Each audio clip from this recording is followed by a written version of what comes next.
কাছাকাছি হবে। কি ডিজাইন দেখছেন, এই ডিজাইনের একটু বলবেন না। আসসালামু আলাইকুম ওয়া রাহমাতুল্লাহি ওয়া বারাকাতুহু। ওয়েলকাম টু লুলটু সংগ্রহশালা এপিসোড 2। তো আমরা দেখি আজকের এপিসোডে আমরা কি দেখবো এই সমস্ত সংগ্রহের একটা করে গল্প থাকে এবং প্রত্যেকটা সংগ্রহের পিছনে ইতিহাস থাকে।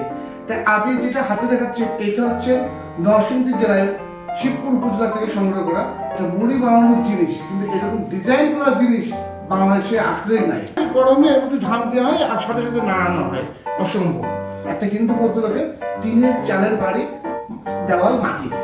তার জিনিস তিনি যখন শুনলেন যে আমি সংগ্রহ করি, তিনি যখন বললেন যে আমার তীরের চালে চৌকা, যেটাকে বলা হয় চিরাকোটা উপরে, এই তীরের চালের নিচে যে কাঠটি আছে এর উপরে অনেক পুরাতন জিনিস আছে, যেখানে আমি 30 বছর উপরে উঠিনি সিঁড়ি দিয়ে, কারণ আমার ছেলেমেয়েরা উঠিনি। তা মই দেওয়া ছিল, আমিও শোনার পরে বললাম কাকা আমি উপরে যাবো, তো বাবা তুমি যাও, কিন্তু সাপ টাপ থাকতে পারে, খুব সাবধান, তুমি না যাওয়াই ভালো।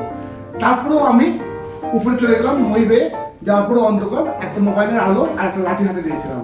যাওয়ার পরে যে দেখি যে এই জিনিসটা, উনি বললেন ওনার ঠাকুরমা আগের থেকে উনি বানানো এটা ব্যবহার করতে পারেন। এটা কত ভারী, কত ওজন এবং কত ডিজাইন করা।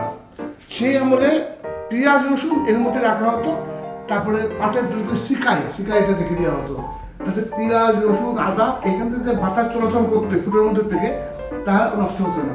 মানুষরা আসলেই তৈরি করতো, যেটা 100 বছরের উপরে যেটা আমার কাছে আছে।